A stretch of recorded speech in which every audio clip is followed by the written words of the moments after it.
Welcome back to our channel simply studies with चलचा। तो देखो, आज से हम स्टार्ट कर रहे हैं, मतलब आज का जो हमारा टॉपिक है उससे डेटा इंडिपेंडेंस से हम स्टार्ट करेंगे। डीबीएमएस हम यहाँ पे कर रहे हैं। लास्ट क्लास में हमने डीबीएमएस के काफ़ी इंपॉर्टेंट टॉपिक्स को डिस्कस किया था। आज की क्लास में आपका डीबीएमएस कंप्लीट हो जाएगा, ठीक है। तो यहाँ पे देखिए, डेटा अब्स्ट्रैक्शन के बारे में हम बात कर चुके हैं। डेटा मॉडल हमने देख लिया है। डेटा जो डीबीएमएस का इंट्रोडक्टरी पार्ट है, फाइल सिस्टम के बीच में डिफरेंस, उसके अलावा आर्किटेक्चर मॉडल, ये सारी जो बातें हैं हमने कर ली है। अभी हम यहाँ पे देखेंगे कि डेटा इंडिपेंडेंस क्या होता है, एंड देन आगे जितने भी हमारे इंपॉर्टेंट टॉपिक्स यहाँ पे रिमेनिंग है उन सभी टॉपिक्स को हम यहाँ पे कवर करेंगे, ठीक है। इसके अलावा मैं आज की क्लास में आपको बताऊंगी कि रिलेशनल अलजेब्रा क्या होता है। रिलेशनल अलजेब्रा के मेरे पास हैंड रिटन नोट्स नहीं है, तो वो मेरे पास कंप्यूटर टाइप्ड है, तो इसीलिए मैं आपको वो क्लास वहाँ से करवाऊंगी। एंड साथ ही में जो नॉर्मलाइजेशन है, नॉर्मलाइजेशन के कंप्लीट क्लास के लिए आप एक जो पूरी क्लास अवेलेबल है नॉर्मलाइजेशन की, वो देख लीजिएगा विद एग्जाम्पल, वहाँ पे करवाया गया है। लेकिन मैं यहाँ पे वीडियो के एंड में आपको जरूर बताऊंगी कि नॉर्मलाइजेशन की जो 5 नॉर्मल फॉर्म होती है उनके अब जो की पॉइंट्स है, जो डेफिनेशन की हम बात करते हैं, वो की पॉइंट्स क्या क्या है, ठीक है। तो एक बार थोड़ा सा इंट्रोडक्शन हम जरूर यहाँ पे करेंगे। तो चलिए स्टार्ट करें, एंड क्लास अच्छी लगी तो जरूर शेयर करना। इस क्लास के बाद हम कंप्यूटर नेटवर्क के जितने भी आपके बीपीएससी ट्री 2 और ट्री 1 में आपके जो क्वेश्चंस आए हैं उनको डिस्कस करेंगे, एंड देन डीबीएमएस से जितने भी आपके क्वेश्चन आए हैं उनको डिस्कस करेंगे, ठीक है। तो चलिए स्टार्ट करें हमारी क्लास। आप समझिए, इंडिपेंडेंस का मतलब आप अच्छे से समझते हैं। इंडिपेंडेंस का मतलब होता है आज़ादी, मतलब कि क्या कह सकते हैं हम कि किसी पे डिपेंड नहीं करना, वो क्या होता है, इंडिपेंडेंट। अब डीबीएमएस के कंटेक्स्ट में डेटा इंडिपेंडेंस का क्या मतलब है, तो इसका मतलब ये है कि हमने अभी लास्ट क्लास में भी 3 लेवल की बात की थी। 3 लेवल की बात की थी ना, फिजिकल, लॉजिकल और व्यू लेवल। तो उन्हीं लेवल्स में ये इंडिपेंडेंस काम करता है।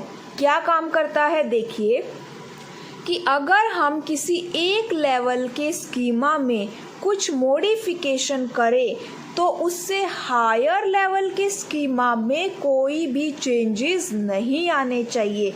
वो क्या होता है, डेटा इंडिपेंडेंस होता है। इतना आपको समझ में आया। डेटा इंडिपेंडेंस का मतलब क्या हुआ कि एक लेवल के स्कीमा में अगर चेंज कर रहे हैं तो दूसरे पे फर्क नहीं पड़ना चाहिए। दूसरा मतलब उससे हायर वाले पर।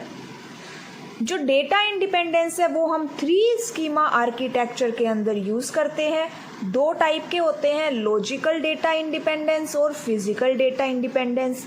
अब लॉजिकल डेटा इंडिपेंडेंस क्या होता है कि अगर हम लॉजिकल स्कीमा, और लॉजिकल स्कीमा का दूसरा नाम क्या है, कॉन्सेप्चुअल स्कीमा, लॉजिकल स्कीमा में कुछ चेंज करे तो एक्सटर्नल स्कीमा के ऊपर कोई भी चेंजेस नहीं आने चाहिए।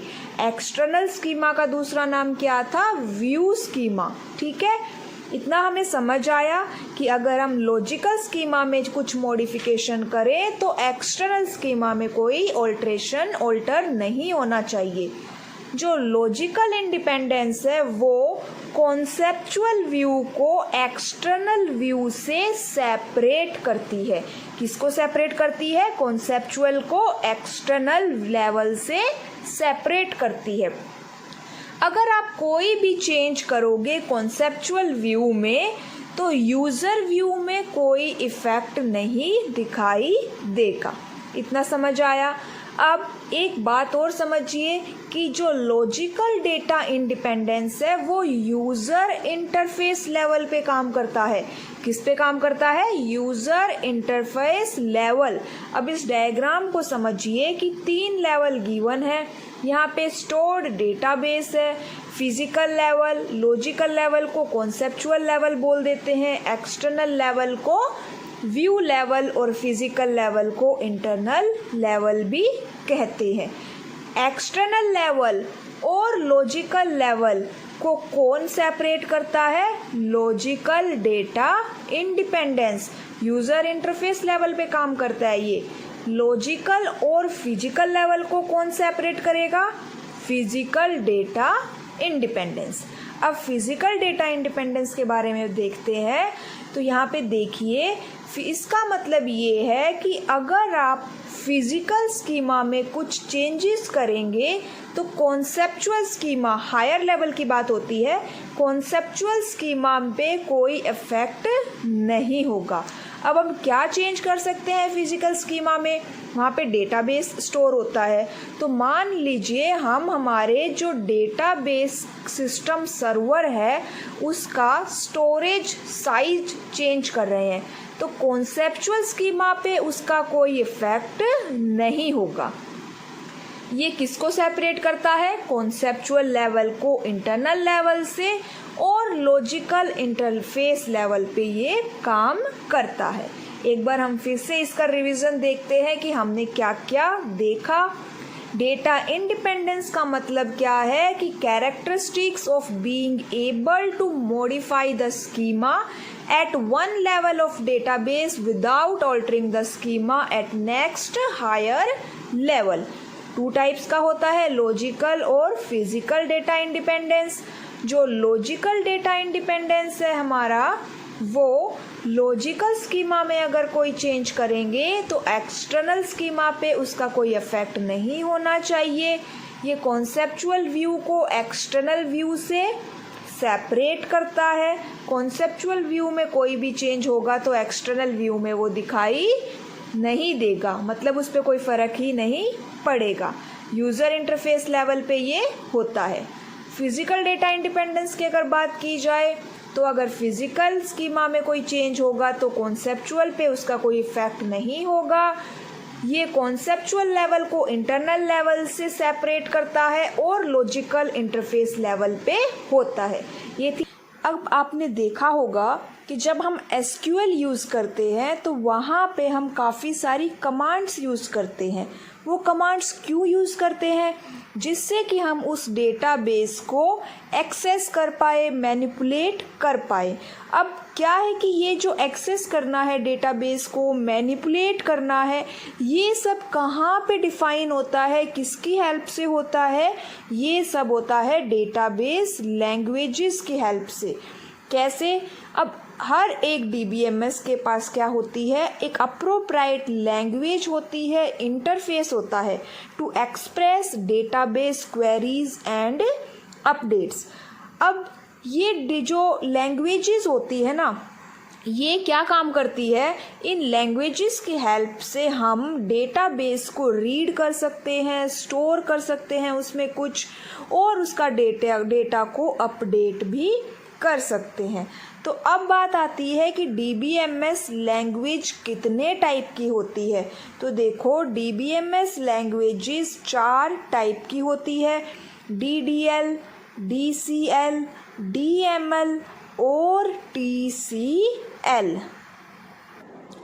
इनके फुल फॉर्म क्या होती है? तो देखिए, DDL का पूरा नाम data definition language, data control language, data manipulation language और ट्रांजैक्शन कंट्रोल लैंग्वेज। अब किस लैंग्वेज के अंदर कौन सी कमांड इंक्लूड है, तो वो यहाँ पे देखो लिस्ट मेंशन है। DDL के अंदर create, alter, drop, truncate, rename और कमेंट कमांड इंक्लूडेड है। DCL के अंदर ग्रांट और रिवोक कमांड्स आती है। DML के अंदर सिलेक्ट, इंसर्ट, अपडेट, डिलीट, मर्ज, कॉल और लॉक टेबल शामिल है। TCL के अंदर कमिट और रोल बैक कमांड इंक्लूड है। इन सब अभी हम देखते हैं DDL होती क्या है। डेटा डेफिनेशन लैंग्वेज, नाम से ही पता चलता है कि डेफिनेशन मतलब कि यहाँ पे क्या क्रिएट होगी, डेफिनेशन क्रिएट होगी। तो हम कह सकते हैं कि जो DDL है is used to define database structure, और ये डेटाबेस स्ट्रक्चर को हम क्या बोलते हैं? स्कीमा। हमने स्कीमा के अंदर भी देखा था ना कि जब हमें स्कीमा को मॉडिफाई करना है तो हम DDL को यूज़ करते हैं। तो DDL का क्या काम है? डेटाबेस स्ट्रक्चर को डिफाइन करना। उसके अलावा it is used to create schema create कर सकते हैं, टेबल क्रिएट कर सकते हैं, इंडेक्सेस और कंस्ट्रेंट्स को भी डिफाइन कर सकते हैं। अब ये कंस्ट्रेंट क्या होते हैं, अब आने वाली क्लासेस में इसके बारे में अच्छे से देखेंगे। Using DDL you can create the skeleton of database. अब स्केलेटन का मतलब आपको पता है कि क्या होता है, तो DDL क्या करता है, डेटाबेस का स्केलेटन बनाता है। DDL is used to store the information of meta data. Meta data का मतलब डेटा अबाउट डेटा। अब किस टाइप का डेटा अबाउट डेटा, तो देखिए नंबर ऑफ टेबल्स कितनी है, स्कीमा कितने हैं, उनके नाम क्या है, कौन कौन से इंडेक्सेस है, उसमें कौन कौन से कॉलम्स है, तो हर एक टेबल को स्टोर तो करता है, डिफाइन करता है, साथ ही में उस टेबल की सारी इंफॉर्मेशन भी ये अपने पास स्टोर करता है। DDL क्या है, डेटा डेफिनेशन लैंग्वेज। क्या काम करता है, टू डिफाइन करता है डेटाबेस स्ट्रक्चर को। अब हमने देखा DDL के अंदर कुछ कमांड्स इंक्लूड थी, तो उन कमांड्स के बारे में एक थोड़ा सा हम क्या ले लेते हैं, इंट्रोडक्शन। अब देखो क्रिएट कमांड का क्या करती है, to create objects in database. Alter command क्या करेगी, डेटाबेस के स्ट्रक्चर को अगर हमें कुछ मॉडिफाई ऑल्टर करना है तो इस कमांड से करेंगे। ड्रॉप कमांड से हम क्या करेंगे, डेटाबेस में अगर कोई ऑब्जेक्ट आपको डिलीट करना है। ट्रंकेट, टेबल से हमें सभी रिकॉर्ड्स को रिमूव करना है तो ट्रंकेट कमांड। किसी ऑब्जेक्ट को अगर न्यू नाम देना है तो रीनेम कमांड। और comment, to comment on the data dictionary. अब एक बात और समझिए, जब हम स्कीमा देख रहे थे तो वहाँ पे हमने देखा था कि अगर आपको स्कीमा मॉडिफाई करनी है तो कौन सी स्टेटमेंट्स यूज़ करनी पड़ेगी, DDL स्टेटमेंट्स हमें यूज़ करनी पड़ेगी। DML डेटा मैनिपुलेशन लैंग्वेज, नाम से पता चल रहा है यहाँ पे क्या होगा, डेटाबेस को हम मैनिपुलेट करेंगे और एक्सेस करेंगे। इट हैंडल्स यूज़र रिक्वेस्ट, मतलब जो हम क्वेरी देंगे, यूज़र जो क्वेरी दे रहा है वो यहाँ पे हैंडल की जाएगी और यूज़र की क्वेरी का रिप्लाई दिया जाएगा। कौन कौन सी कमांड है, सिलेक्ट कमांड किस लिए काम करती है, डेटा को रिट्राइव करने का काम करती है। इंसर्ट करना मतलब कि कुछ डेटा हम ऐड कर रहे हैं। अपडेट कमांड मतलब कि कोई एग्जिस्टिंग डेटा में कुछ आपको अपडेट करना है।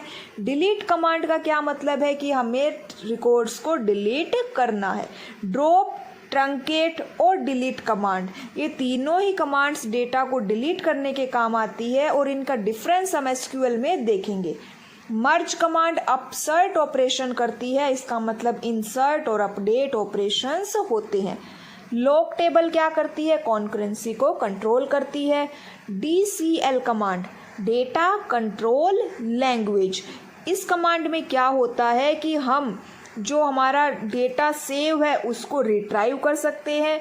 यूज़र को आप कुछ परमिशंस देना चाहो तो परमिशन दे सकते हैं और वापस लेना चाहो तो वापस परमिशन ली जाती है। ग्रांट और रिवोक, दो कमांड्स यहाँ पर काम करती है। ग्रांट का मतलब कि हम डेटाबेस में यूज़र को कुछ परमिशंस दे रहे हैं, प्रिविलेजेस दे रहे हैं। रिवोक का मतलब हम यूज़र से कुछ परमिशंस वापस ले रहे हैं। ठीक है। TCL ट्रांजैक्शन कंट्रोल लैंग्वेज, जो DML स्टेटमेंट है ना, जैसे सिलेक्ट, इंसर्ट, उन स्टेटमेंट में जो चेंजेस हुए हैं वो यहाँ पे क्या होते हैं, रन किए जाते हैं। इसके अलावा यहाँ पे हम हमारे डेटा में जो चेंजेस किए हैं उसको सेव भी कर सकते हैं और अगर आपको सेव नहीं करना तो आप बैक ट्रैक भी कर सकते हो। दो कमांड्स कौन सी है, कमिट और रोल बैक। कमिट कमांड का क्या मतलब होता है कि हमने जो ट्रांजैक्शन की है हमने वो सेव कर दी।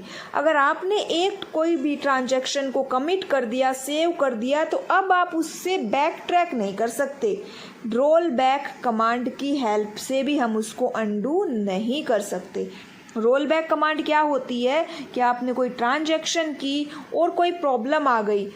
याद है जब हम डेडलॉक डिटेक्शन एंड रिकवरी देख रहे थे तो वहाँ पे हमने देखा था रोल बैक कमांड को। कि हम क्या कर रहे हैं, अगर डेडलॉक आ रहा है तो हम क्या कर गए, एक स्टेप बैक ट्रैक कर गए, मतलब अंडू कर गए। अंडू ऑप्शंस आपने यूज़ किया होगा माइक्रोसॉफ्ट ऑफिस में। तो रोल बैक वही है कि आप क्या कर रहे हो, एक स्टेप पीछे जा रहे हो।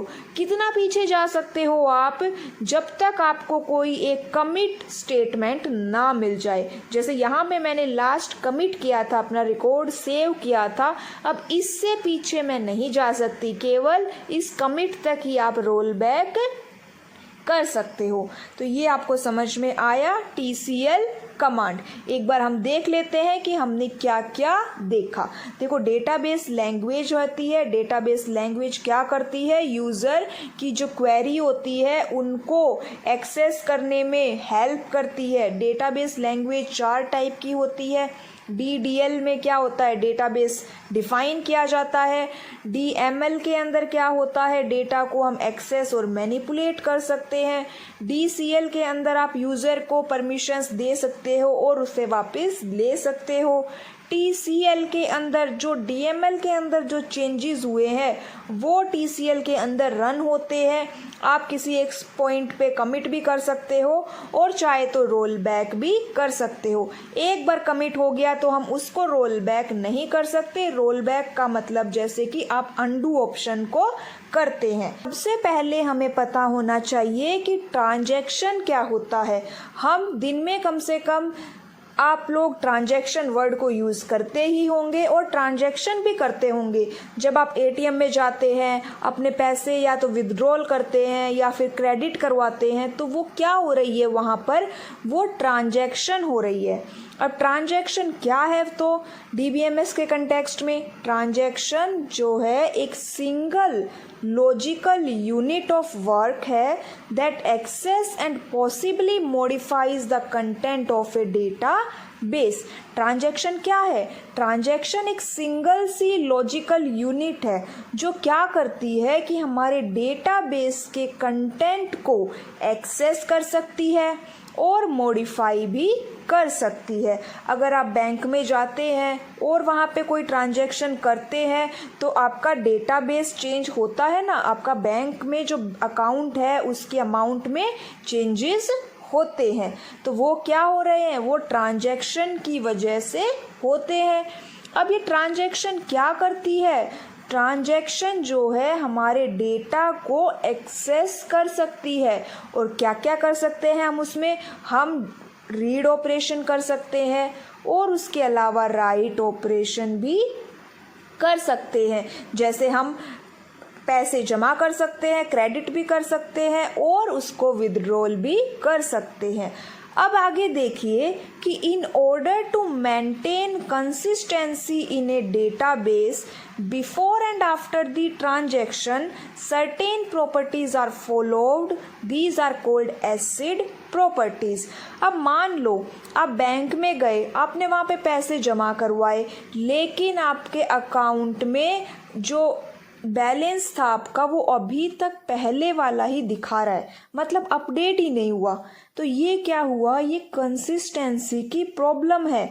ये अब इन्हीं प्रॉब्लम्स को रिमूव करने के लिए डेटाबेस जो है एसिड प्रॉपर्टीज को फॉलो करता है। ऐसी और भी बहुत सारी प्रॉब्लम्स आ सकती है कि आपका डेटा आधा अधूरा ही अपडेट हो गया, या फिर आपने विथड्रॉल किया और पैसे बाहर नहीं निकले लेकिन पैसे अकाउंट में से कट हो गए। ऐसी चीज़ें आपके सामने आती है ना, आप अपने डेली रूटीन में ये सब कभी ना कभी आपने फेस किया होगा।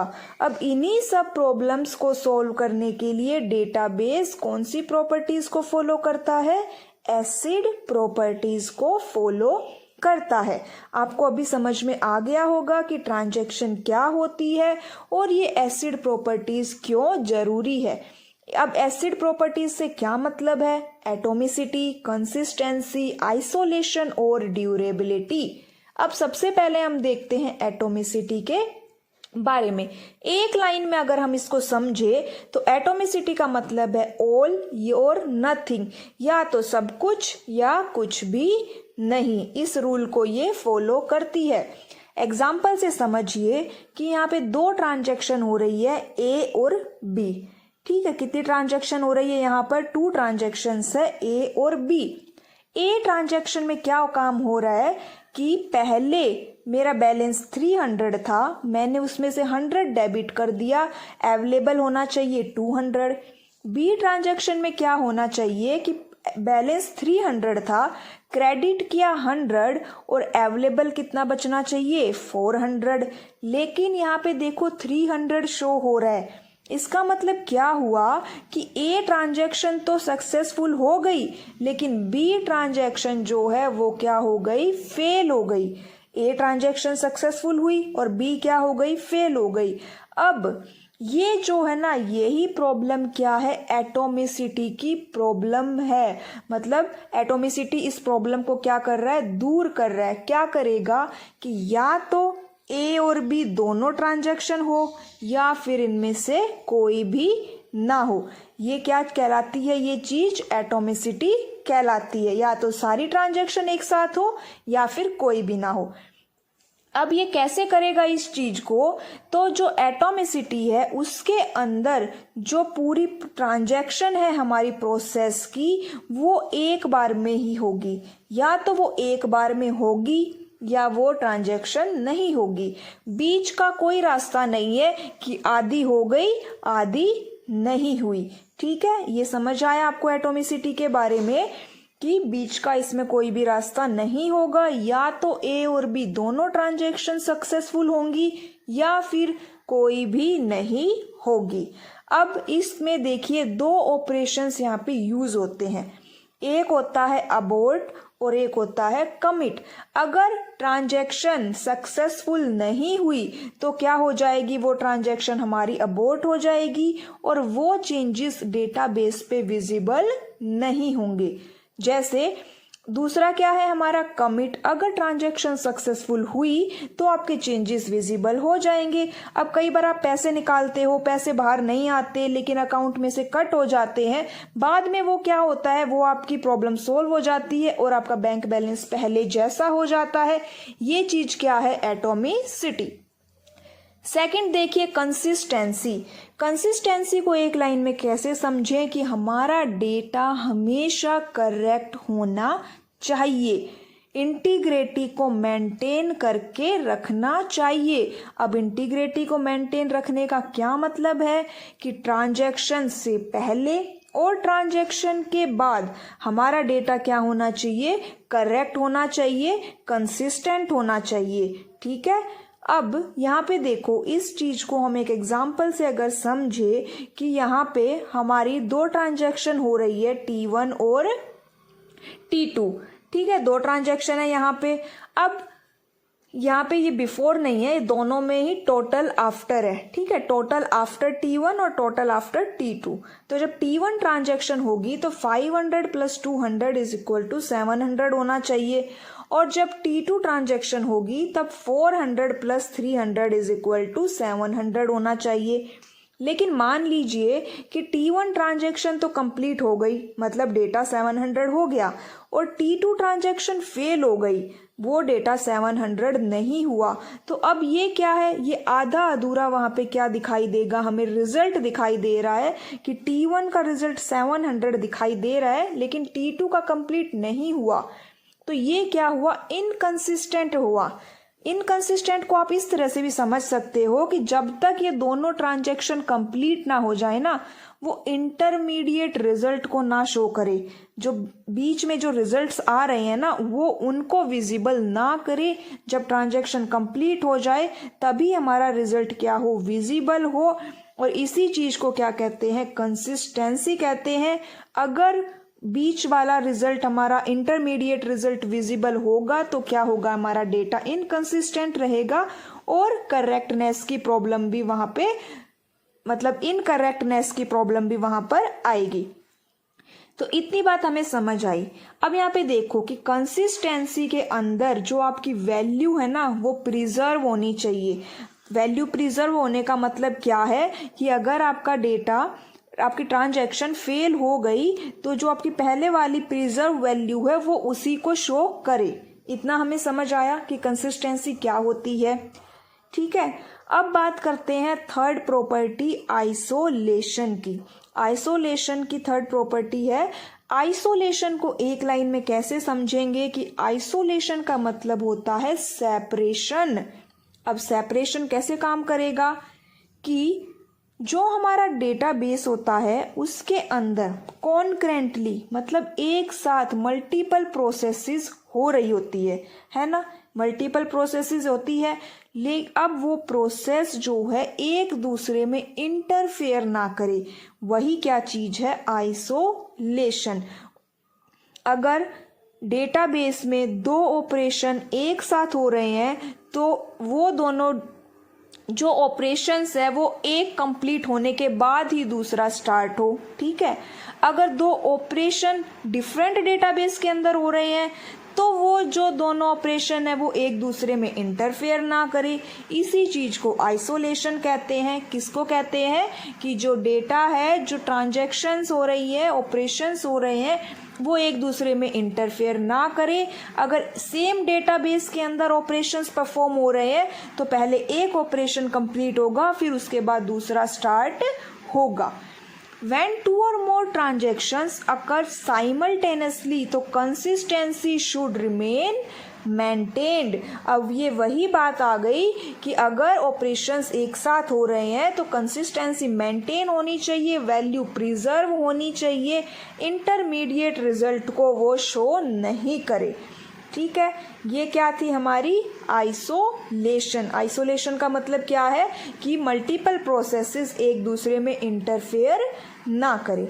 अब इसको हम एक एग्जांपल के थ्रू देखते हैं, तो चलिए आगे चलते हैं। इसमें हमारा एक एग्जांपल है कि x इज इक्वल टू 500 है और y इज इक्वल टू भी 500 है। दो ट्रांजैक्शन हो रही है T1 और T2।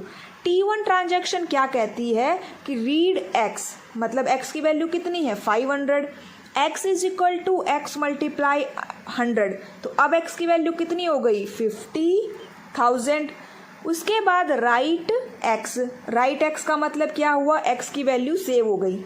अब रीड y की वैल्यू रीड करेंगे, कितनी है 500, y is equal to y minus 50, कितनी हो जाएगी 450, और राइट y, इसका मतलब क्या हुआ, y की वैल्यू भी क्या हो गई, सेव हो गई।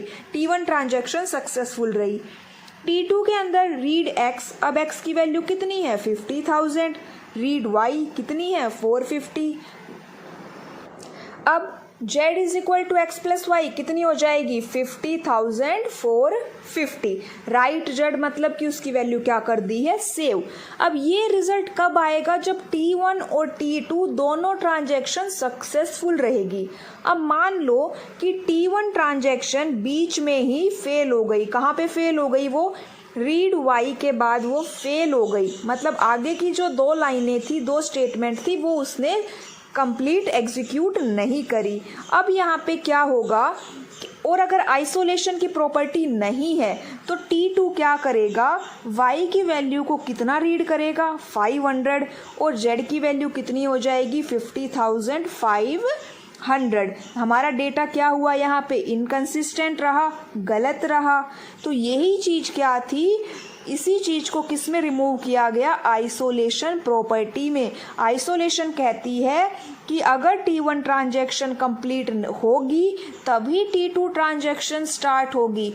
T1 ट्रांजैक्शन बीच में ही फेल हो गई और फिर भी T2 ट्रांजैक्शन स्टार्ट हो गई तो हमारा डेटा क्या आएगा, गलत आएगा, कंसिस्टेंट नहीं आएगा। तो इतना आपको समझ आया कि आइसोलेशन के अंदर एक्चुअली में क्या हो रहा है। अब बात कर लेते हैं हमारी नेक्स्ट प्रॉपर्टी ड्यूरेबिलिटी के बारे में। ड्यूरेबिलिटी के बारे में तो देखिए कि ड्यूरेबिलिटी का मतलब क्या होता है। This property ensures that once the transaction has completed execution the updates and modifications to the database are stored in and returned to disk and they persist even if a system failure occurs। क्या मतलब हुआ इस पूरी line का कि अगर हमने कोई ट्रांजैक्शन करी है और वो ट्रांजैक्शन कंप्लीट हो गई, सक्सेसफुल हो गई, तो जो भी चेंजेस हुए हैं, जो भी मॉडिफिकेशंस हुए हैं ना, उन सब को डिस्क में क्या करना है, हमें स्टोर करना है। और वो डिस्क कैसी होगी, नॉन वॉलेटाइल डिस्क में स्टोर करना है, जिससे कि अगर कोई सिस्टम फेलियर आ भी जाए तो हम वहाँ से डेटा को क्या कर सके, रिकवर कर सके। तो ड्यूरेबिलिटी क्या मतलब हुआ, ड्यूरेबिलिटी का यूज़ होता है डेटा की रिकवरी में। अब हमने ये 4 प्रॉपर्टी यहाँ पे देखी, एटॉमिसिटी, कंसिस्टेंसी, आइसोलेशन और ड्यूरेबिलिटी। एटॉमिसिटी के लिए कौन रिस्पॉन्सिबल रहेगा, ट्रांजैक्शन मैनेजर। क्या कहती है ये प्रॉपर्टी, ऑल और नथिंग। कंसिस्टेंसी के लिए एप्लीकेशन प्रोग्रामर रिस्पॉन्सिबल रहेगा, और ये प्रॉपर्टी कहती है कि डेटाबेस जो है ट्रांजैक्शन से पहले और बाद में क्या रहना चाहिए, कंसिस्टेंट। आइसोलेशन को कॉन्करेंसी कंट्रोल मैनेजर रिस्पॉन्सिबल रहेगा। इसमें क्या कहती है कि जो मल्टीपल ट्रांजैक्शंस है वो बिना इंटरफेयर के अपना काम करे। ड्यूरेबिलिटी रिकवरी मैनेजर यहाँ पे रिस्पॉन्सिबल रहेगा। इसमें होता है कि जो हमारी सक्सेसफुल ट्रांजैक्शंस होती है उनके चेंजेस को क्या कर दिया जाए, हार्ड डिस्क में या नॉन वॉलेटाइल मेमोरी में स्टोर कर दिया जाए। अब एडवांटेजेस देखिए, डेटा इनकंसिस्टेंसी यहाँ पे बनी रहती है, इंटीग्रिटी बनी होती है, कॉन्करेंसी कंट्रोल को हम रिड्यूस अच्छे से मैनेज कर सकते हैं, रिकवरी भी यहाँ पे होती है। डिसएडवांटेज क्या है, एडिशनल प्रोसेसिंग की ज़रूरत होती है, इसीलिए ओवरहेड परफॉर्मेंस ओवरहेड इंक्रीज हो जाता है। स्केलेबिलिटी का भी इशू आता है क्योंकि बहुत सारी ट्रांजैक्शंस एक साथ हो रही होती है। कॉम्प्लेक्सिटी की भी प्रॉब्लम है यहाँ पे क्योंकि रिसोर्सेज और एक्सपर्टाइज की रिक्वायरमेंट होती है और मैनेज करना भी काफ़ी डिफ़िकल्ट होता है। लेकिन इसकी एडवांटेजेस इतने ज़्यादा है कि इन एडवांटेजेस में इसके डिसएडवांटेजेस क्या हो जाते हैं, हाइड हो जाते हैं। तो ये थे रिलेशनल डेटा मॉडल के बारे में। अब सबसे पहले ये बात समझिए कि जो ये डेटा मॉडल है वो किसने दिया था, किसने प्रपोज किया था। तो relational data model EF code ने क्या किया था, प्रपोज किया था। EF कोड कोई प्रोग्रामिंग लैंग्वेज नहीं है, EF कोड एक पर्सन का नाम है जिसने ये प्रपोजल दिया था रिलेशनल मॉडल का। ठीक है, अब जो ये रिलेशनल मॉडल है इसमें होता क्या है, तो रिलेशनल मॉडल के अंदर हमारा डेटा रिलेशंस की फॉर्म में रिप्रेजेंट होता है। जब हम DBMS का इंट्रोडक्टरी पार्ट कर रहे थे तो वहाँ पर भी हमने डेटा मॉडल्स के बारे में समझा था और 5-6 मॉडल्स जो इम्पोर्टेंट मॉडल्स थे वो भी हमने वहाँ पे देखे थे। उन्हीं में से एक मॉडल है रिलेशनल डेटा मॉडल जिसे EF कोड ने प्रपोज किया था और इस मॉडल में हमारे डेटा को रिलेशंस की फॉर्म में रिप्रेजेंट किया जाता है। इतनी बात हमें समझ में आई कि रिलेशनल डेटा मॉडल एक्चुअली में होता क्या है। अब इस बात को थोड़ा और ध्यान से समझिएगा कि जो ER डायग्राम होते हैं, एंटिटी रिलेशनशिप डायग्राम होते हैं, उनकी हेल्प से हमने अपने डेटाबेस का एक कॉन्सेप्चुअल मॉडल डिज़ाइन कर लिया। अब कॉन्सेप्चुअल मॉडल तो डिज़ाइन कर लिया, अब हमें उस मॉडल को रिलेशनल मॉडल में कन्वर्ट करना है। क्या करना है, हमें हमारे कॉन्सेप्चुअल मॉडल को रिलेशनल मॉडल में कन्वर्ट करना है। अब इस कन्वर्जन के लिए हमें किसकी रिक्वायरमेंट है, हमें एक RDBMS लैंग्वेज की रिक्वायरमेंट है जो इस चीज़ का इम्प्लीमेंटेशन करे। RDBMS मतलब रिलेशनल डेटाबेस मैनेजमेंट सिस्टम, और इसमें कौन कौन सी लैंग्वेज है, जैसे Oracle, SQL, MySQL और भी बहुत सारी लैंग्वेजेस है। SQL के बारे में हम आगे आने वाली क्लासेस में देखेंगे। अब इतनी बात आपको समझ में आई कि relational data model EF code ने प्रपोज किया था। इस मॉडल के अंदर हमारे डेटा को रिलेशंस के फॉर्म में रिप्रेजेंट किया जाता है। कॉन्सेप्चुअल मॉडल को जिसे हम ER डायग्राम की हेल्प से बनाते हैं उसको हमें रिलेशनल मॉडल में कन्वर्ट करना होता है, जिसके लिए हम RDBMS लैंग्वेज का यूज़ करते हैं, जैसे Oracle SQL और MySQL। अब चलिए बात करते हैं रिलेशनल मॉडल के बारे में थोड़ा और। तो देखिए रिलेशनल मॉडल क्या रिप्रेजेंट करता है। It represents how data is stored in relational database. Relational model क्या रिप्रेजेंट करता है कि हमारा डेटा रिलेशनल डेटाबेस के अंदर कैसे रिप्रेजेंट होगा। इतनी बात हमें समझ आई कि जो मॉडल होते हैं ना, मॉडल वो हमें एक आइडिया देते हैं कि हमारा डेटाबेस कैसे दिखाई देगा। तो रिलेशनल मॉडल किसका आइडिया देगा कि वो रिलेशनल डेटाबेस कैसे दिखाई देगा। इतना हमें समझा। अब ये रिलेशनल डेटाबेस क्या होता है। तो रिलेशनल डेटाबेस जो है उसके अंदर बहुत सारी टेबल्स होती है। क्या होती है? कलेक्शन ऑफ टेबल्स, और हर टेबल का एक यूनिक नाम होता है। रिलेशनल मॉडल ये हमें एक आइडिया देता है कि हमारा रिलेशनल डेटाबेस कैसा दिखाई देगा। रिलेशनल डेटाबेस के अंदर कलेक्शन ऑफ टेबल्स होती है जिनका यूनिक नेम होता है। अब जैसे ये आपके सामने एक टेबल है, रोल नंबर, नेम, एज यहाँ पे नाम दिए गए हैं और उनकी वैल्यू एंटर की गई है। इतना हमने देखा, इतना हम बना भी सकते हैं। अब ये जो रिलेशन है, ये जो टेबल है ना, इसका नाम क्या है? स्टूडेंट है। इसका मैंने क्या नाम दिया है? यहाँ पे स्टूडेंट नाम दिया है, स्टूडेंट टेबल। अब एक बात और समझिए कि रिलेशन क्या होता है। तो रिलेशन जो है वो हम टेबल को ही बोलते हैं। टेबल का दूसरा नाम क्या है यहाँ पर? रिलेशन।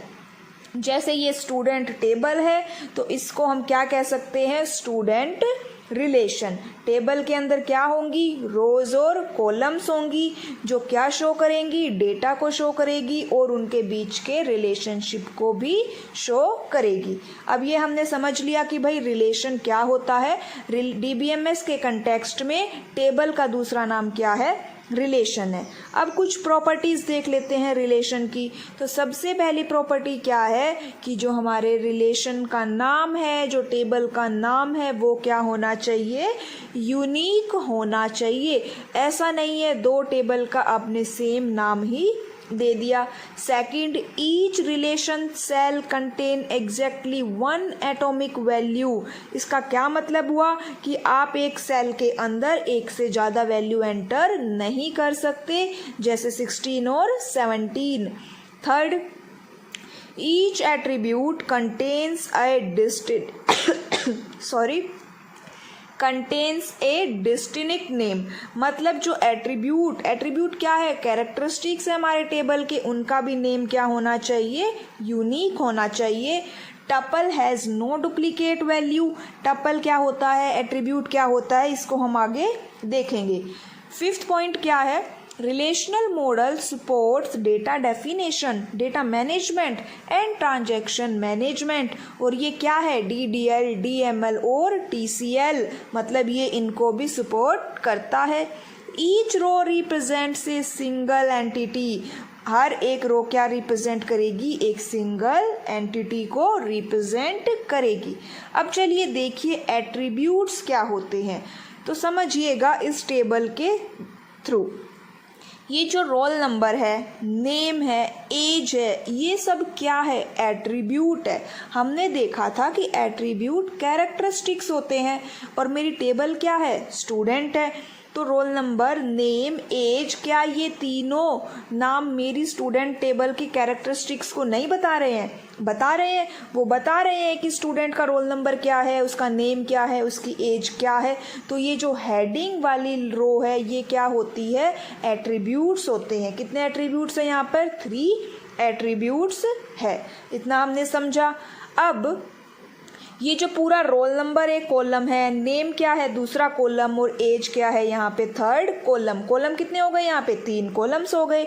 अब बात करते हैं रोज। तो ये जो हॉरिजॉन्टल डेटा है, ये जो हॉरिजॉन्टल की लाइन रोज में डेटा दिखाई दे रहा है वो क्या होती है, रोज होती है। इनको रिकॉर्ड्स भी बोलते हैं और टपल भी कहते हैं। अब ध्यान से समझिए कि यहाँ पे टोटल 6 रो है। टोटल कितनी रो है 6, लेकिन टपल कितने हैं 5, क्योंकि जो हेडिंग वाला रो है जो एट्रीब्यूट्स बन गया उसको हम टपल्स में इंक्लूड नहीं करते। तो ये टपल कितने हो गए, जैसे 1 राम 15, ये टपल एक एंटिटी के बारे में बता रहा है। 2 रमन 16, ये दूसरी एंटिटी के बारे में बता रहा है। अब प्राइमरी की देखिए, रोल नंबर को यहाँ पे प्राइमरी की बनाया गया है। इसका मतलब कि जो रोल नंबर है उसकी हेल्प से आप किसी भी स्टूडेंट की इंफॉर्मेशन को यूनिकली फाइंड आउट कर सकते हो। डेटा वैल्यू क्या है, ये जो सेल के अंदर हमने डेटा डाला है ना, 1 राम 15 14 सुजीत, ये सब क्या है, ये डेटा वैल्यू है। जो हम सेल के अंदर जो इंफॉर्मेशन लिख रहे हैं वो डेटा वैल्यू है। डिग्री क्या होती है, टोटल नंबर ऑफ कॉलम्स कितने हैं, यहाँ पे 3 है, तो इस रिलेशन की डिग्री कितनी हो गई 3। डिग्री का मतलब number of columns. Cardinality, cardinality का मतलब होता है नंबर ऑफ रोज। इसमें एट्रीब्यूट वाली रोज को इंक्लूड नहीं किया जाएगा। टोटल कितनी रोज या नंबर ऑफ टपल्स है यहाँ पर 5, तो कार्डिनलिटी कितनी हो गई इस रिलेशन की 5। तो इतना आपको समझ में आया कि एक रिलेशन और उसके कंपोनेंट्स के बारे में। अब इन्हीं के बारे में यहाँ पे देखिए हमने लिखा हुआ है कि एट्रीब्यूट्स क्या होते हैं, हेडिंग कॉलम होता है that define an entity. Entity जो एक रियल ऑब्जेक्ट होती है, जैसे स्टूडेंट, फ्रूट, एनिमल, ये सब क्या है, एंटिटी है। और एट्रीब्यूट उनकी विशेषता बताता है। ठीक है, ये हमेशा एक टेबल में हेडिंग कॉलम होगा, जैसे रोल नंबर, नेम और एज इस टेबल में है। टपल, टपल क्या होते हैं, rows in a relation. Tuples are the rows in a relation. और कितने रोज थी वहाँ पे, टोटल 5 रोज है, जैसे 0 1 राम 15, ये पूरी एक रो हमारी किसी एक एंटिटी के बारे में बता रही है। रो के अंदर आप जो एंट्री कर रहे हो वो वही एंट्री होगी जो उस एट्रीब्यूट की रेंज के अंदर आए। ऐसा नहीं है एट्रीब्यूट की रेंज आपकी 5 तक है और आप उसके अंदर एंट्री 6 7 8 की कर रहे हैं। तो एट्रीब्यूट की एक रेंज डिफाइन होती है, उसी रेंज के अंदर टपल के अंदर एंट्री होनी चाहिए। डिग्री क्या होती है, नंबर ऑफ एट्रीब्यूट्स कितने हैं एक रिलेशन में, वो होती है डिग्री। कार्डिनलिटी, नंबर ऑफ रोज कितनी है। और कॉलम्स क्या होते हैं, जो set of values for a particular attribute. जैसे रोल नंबर हमारा एट्रीब्यूट है और उसकी सेट ऑफ वैल्यूज कितनी है, 0 1 0 2 0 3 0 4 0 5, ये क्या हो गई उसके कॉलम। नल वैल्यू का मतलब क्या होता है कि मान लीजिए आपको कोई वैल्यू नहीं पता या फिर वो अवेलेबल नहीं है, तो आप उसको क्या डिफाइन कर सकते हो, नल डिफाइन कर सकते हो। नल को ब्लैंक स्पेस से रिप्रेजेंट किया जाता है। डोमेन को थोड़ा ध्यान से समझिएगा। डोमेन को हम डेटा टाइप भी बोल सकते हैं। डोमेन क्या होते हैं, डेटा टाइप, या दूसरे शब्दों में आप इस तरह समझिए, जैसे ये रोल नंबर है और मैंने रोल नंबर की एक रेंज डिफाइन कर रखी है कि उसके अंदर केवल इंटीजर नंबर्स ही आए, तो 0 1 0 2 0 3 0 4 0 5 एंट्री हो। उसके अलावा एक दूसरी रेंज क्या डिफाइन करी कि रोल नंबर 5 से ज़्यादा नहीं होने चाहिए, तो आप 6 नंबर को इसमें एंटर नहीं कर सकते। तो डोमेन क्या है, डोमेन डेटा टाइप है कि भाई इसने डिफाइन किया कि इंटीजर की एंट्री होगी, और दूसरा ये एक रेंज भी डिफाइन होती है। यहाँ पे क्या होती है, रेंज। तो हमने रोल नंबर की क्या कर दी, रेंज डिफाइन कर दी कि रोल नंबर हमेशा ग्रेटर देन 0 ही होगा। तो ये क्या है, उसका डोमेन है। ठीक है, क्या है उसका डोमेन। अब आप माइनस की एंट्री यहाँ पे नहीं कर सकते।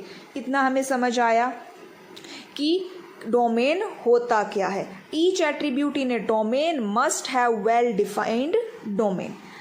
अब देखिए एडवांटेजेस क्या क्या है रिलेशनल मॉडल के। सबसे सिंपल मॉडल है, इजी होता है यूज़ करने में, फ्लेक्सिबल है, यहाँ पे सिक्योरिटी देता है, डेटा एक्यूरेसी प्रोवाइड करता है, डेटा इंटीग्रिटी भी देता है, और ऑपरेशंस भी आप इजीली यहाँ पे परफॉर्म कर सकते हो। डिसएडवांटेजेस क्या है, अगर आपका डेटाबेस का साइज़ काफ़ी बड़ा है तो उसके लिए रिलेशनल डेटाबेस मॉडल अच्छा नहीं रहेगा। Sometimes it becomes difficult to find relation between tables and response time for queries is high because of complex structure. Constraints क्या होते हैं? Constraints in RDBMS, जब हम डेटाबेस का इंट्रोडक्टरी पार्ट कर रहे थे तो वहाँ पे भी constraints का नाम काफ़ी बार आया था। तो आज हम वही देखेंगे कंस्ट्रेंट्स क्या होते हैं, कौन कौन से कंस्ट्रेंट्स होते हैं विद एग्जांपल। तो अब देखो, कंस्ट्रेंट को आप सिंपल ये समझिए कि कंस्ट्रेंट्स का मतलब है कंडीशंस। कंस्ट्रेंट्स को आप क्या समझिए, कंडीशंस है। क्या होती है? Conditions which must hold for data present in database. मतलब हम हमारे डेटाबेस में कुछ कंडीशंस दे देते हैं कि जो, और वो कंडीशंस हर डेटा को के ऊपर अप्लीकेबल होती है। समझ आई इतनी बात? कंस्ट्रेंट्स मतलब कंडीशंस जो कि हम अपने डेटाबेस में देते हैं और हर डेटा के ऊपर वो कंडीशंस क्या होती है? अप्लीकेबल होती है। जब भी आप डेटाबेस के अंदर कोई भी ऑपरेशंस परफॉर्म करते हैं तो सबसे पहले ये कंस्ट्रेंट्स, ये कंडीशंस को चेक किया जाता है, वेरीफाई किया जाता है। अगर आपने कंस्ट्रेंट्स को फॉलो किया, आप उसके अंदर आता है आपका ऑपरेशन, तभी आपका ऑपरेशन सक्सेसफुल होगा। अगर कंस्ट्रेंट को वॉयलेट किया जा रहा है, फेल हो रहा है, वो कंडीशन आप नहीं फॉलो कर रहे हैं, तो हमारा ऑपरेशन क्या हो जाएगा? फेल हो जाएगा। टोटल हम 5 कंस्ट्रेंट्स के बारे में समझेंगे। सबसे पहला आता है डोमेन कंस्ट्रेंट। ये जो कंस्ट्रेंट है, डोमेन कंस्ट्रेंट, ये एट्रीब्यूट्स के ऊपर अप्लाई होता है। किसके ऊपर अप्लाई होता है ये कंस्ट्रेंट? एट्रीब्यूट्स के ऊपर अप्लाई होता है। अब लास्ट क्लास में जब हम रिलेशनल मॉडल देख रहे थे तो वहाँ पे भी हमने डोमेन के बारे में समझा था कि डोमेन क्या होते हैं, डेटा टाइप होते हैं। ये क्या करते हैं? एक रेंज डिफाइन कर देते हैं। अब यहाँ पे देखिए, हम वो रेंज कैसे डिफाइन करते हैं? डोमेन कंस्ट्रेंट की हेल्प से। अगर आप किसी एट्रीब्यूट पे कोई डोमेन कंस्ट्रेंट को अप्लाई कर रहे हो, मतलब क्या कर रहे हो आप? उसकी कोई रेंज स्पेसिफाई कर रहे हो। क्या कर रहे हैं हम वहाँ पे? किसी एट्रीब्यूट की एक रेंज स्पेसिफाई कर रहे हैं। एग्जाम्पल से समझिए कि ये जो मेरी टेबल है, रोल नंबर, नेम, एज, उसमें मैंने एज के ऊपर डोमेन कंस्ट्रेंट अप्लाई किया। और क्या अप्लाई किया कि एज क्या होनी चाहिए? Greater than 0। मतलब ये क्या हो गई? एक तरह से डोमेन हमने उसका स्पेसिफाई कर दिया कि इससे बाहर नहीं होना चाहिए कुछ भी। तो अब अगर मैं यहाँ पे -3 की एंट्री करूँगी तो ये अलाउड नहीं होगा, क्योंकि ये डोमेन कंस्ट्रेंट की कंडीशन को क्या कर रहा है? वॉयलेट कर रहा है। इतना हमें समझ में आया। अगर मैं नेम के ऊपर कंस्ट्रेंट अप्लाई करूं कि उसके अंदर सिर्फ कैरेक्टर ही एंटर होने चाहिए, और अगर आप एंट्री करो 1 2 3 की तो वो भी एंटर नहीं होगा। रोल नंबर पे अगर हम एंट्री करें कि रोल नंबर ग्रेटर देन 0 होना चाहिए तो आप माइनस अलाउ नहीं करेगा वो। अब सेकंड कंस्ट्रेंट की बात करते हैं, की इंटीग्रिटी कंस्ट्रेंट। की इंटीग्रिटी कंस्ट्रेंट प्राइमरी की या प्राइमरी की नहीं है, आप कोई और की बना रहे हो तो उसके ऊपर ये अप्लीकेबल होता है। ठीक है, की इंटीग्रिटी कंस्ट्रेंट के अंदर क्या होता है? समझिए कि मेरी टेबल है, मुझे उसमें से डेटा फैच करना है, यूनिकली डेटा फैच करना है, तो उसके अंदर कोई एक ऐसा एट्रीब्यूट होना चाहिए जिसकी हेल्प से मैं अपनी टेबल का कोई भी डेटा फाइंड आउट कर सकूं। वो क्या होती है? उस टेबल की वो क्या होती है? कीज़ होती है। जैसे इस टेबल के अंदर वो प्राइमरी की मैंने बनाया है रोल नंबर को। हम आगे आने वाली क्लासेस में देखेंगे कीज़ कितने टाइप की होती है। यहाँ पे समझिए कि मैंने प्राइमरी की को रोल नंबर बनाया है। अब क्या रोल नंबर सभी बच्चे का क्या होता है? यूनिक होता है। किसी 2 बच्चों का सेम रोल नंबर तो नहीं होता। दूसरी बात, ऐसा भी कोई बच्चा नहीं होगा स्टूडेंट जिसका रोल नंबर ही ना हो, मतलब कि नल हो, ऐसा कोई स्टूडेंट नहीं होगा। तो इसका क्या मतलब हुआ कि जो हमारी की इंटीग्रिटी है, की इंटीग्रिटी कंस्ट्रेंट है, वो 2 प्रॉपर्टीज़ को फॉलो करनी चाहिए। कौन कौन सी प्रॉपर्टीज़? पहली कि वो जो टपल जिसको हम की बना रहे हैं वो यूनिक होना चाहिए, और सेकंड वो नल नहीं हो सकता। थर्ड बात करते हैं टपल यूनिकनेस कंस्ट्रेंट की। काफ़ी इजी सा कंस्ट्रेंट है, समझिए। टपल मतलब क्या? रो। तो सिंपल सी बात है कि कोई भी दो रो या कोई भी दो टपल सेम नहीं हो सकते, डुप्लीकेट नहीं हो सकते।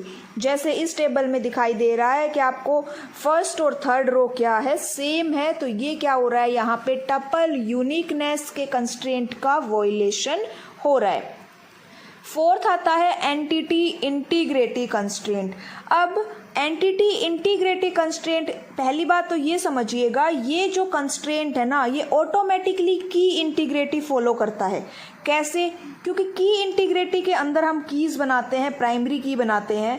उसी तरह एंटिटी इंटीग्रिटी कंस्ट्रेंट कहता है कि जो हम प्राइमरी की बना रहे हैं ना, उस प्राइमरी की में के एट्रीब्यूट की जो वैल्यू है वो नल नहीं होनी चाहिए। एंटिटी इंटीग्रिटी कंस्ट्रेंट क्या कहता है कि जो हमारा प्राइमरी की वाला एट्रीब्यूट है उसकी वैल्यू क्या नहीं होनी चाहिए, नल नहीं होनी चाहिए। अब जब हम की इंटीग्रिटी देख रहे थे तो वहाँ पे भी तो ये दो प्रॉपर्टी थी कि वो यूनिक होना चाहिए और नल नहीं होना चाहिए। तो यहाँ पे हमने रोल नंबर को प्राइमरी की बना दिया और फिर हम क्या कर रहे हैं, उसके अंदर नल वैल्यू भी एंटर करवा रहे हैं। तो ये क्या हो गया, यहाँ पे एंटिटी इंटीग्रिटी कंस्ट्रेंट का वॉयलेशन हो गया। इतना हमें समझ आ गया। हमने 4 कंस्ट्रेंट अभी तक देखे हैं, डोमेन कंस्ट्रेंट, की integrity constraint, tuple uniqueness constraint और एंटिटी इंटीग्रिटी कंस्ट्रेंट। नेक्स्ट आता है सबसे इम्पोर्टेंट कंस्ट्रेंट है रेफरेंशियल इंटीग्रिटी कंस्ट्रेंट। ध्यान से समझिएगा, इसको हम समझते हैं हम एग्जाम्पल के थ्रू। अब देखिए, जो रेफरेंशियल इंटीग्रिटी कंस्ट्रेंट है, इसमें हम 2 टेबल को लेके चलते हैं। कितनी टेबल को लेके चल रहे हैं? यहाँ पे 2। यहाँ पे जैसे 2 टेबल आपको दिखाई दे रही है, एक के अंदर 3 एट्रीब्यूट है, रोल नंबर जिसकी प्राइमरी की है, नेम और सेक्शन। सेकंड टेबल है सेक्शन और ब्रांच, जिसमें सेक्शन को यहाँ पे मैंने प्राइमरी की बनाया है। 1 और 2 यहाँ पे कितनी टेबल है? 2। अगर आप यहाँ पे ध्यान से देखोगे तो जो सेक्शन एट्रीब्यूट है ना, वो सेम कॉपी किया गया है, रेफरेंस लिया गया है। कहाँ से? फर्स्ट टेबल से। तो इस जो टेबल के अंदर ये जो रेफरेंशियल कंस्ट्रेंट है, इसके अंदर क्या होता है, 2 टेबल्स होती हैं। एक होती है जो रेफरेंस जहाँ से हम ले रहे हैं और एक जो रेफरेंस दे रहा है, एक रेफरेंसिंग टेबल और एक क्या होती है, रेफरेंस्ड टेबल। सॉरी, इसमें दूसरी बात क्या समझिएगा, एक टेबल का एट्रीब्यूट किसी दूसरी टेबल की क्या बन जाती है, प्राइमरी की। तो जो प्राइमरी की जिस टेबल की बनी है वो फॉरेन टेबल कहलाती है, और जहाँ से हमने वो एट्रीब्यूट उठाया है वो क्या कहलाता है, मास्टर टेबल। मास्टर टेबल को हम रेफरेंस्ड टेबल भी बोलते हैं, और जो फॉरेन टेबल है उसको हम रेफरेंसिंग टेबल बोलते हैं। समझ गए इतनी बात कि क्या हमने समझा, एक एट्रीब्यूट दूसरी टेबल का क्या बन गया, प्राइमरी की बन गया। फर्स्ट वाली टेबल को क्या बोलेंगे हम, मास्टर टेबल, और सेकंड वाली को क्या बोलेंगे हम, फॉरेन टेबल। फॉरेन टेबल को ही हम रेफरेंसिंग टेबल बोलेंगे, और जो मास्टर टेबल है उसको हम रेफरेंस्ड टेबल कहेंगे। अब इसकी एक बार थ्योरी देख लेते हैं कि इसमें क्या कहते हैं। तो ध्यान से देखिएगा, when primary key of any relation has been referenced by the foreign key of some relation, then every value of that foreign key must be available in the relation to which primary key belongs to, otherwise it must be null।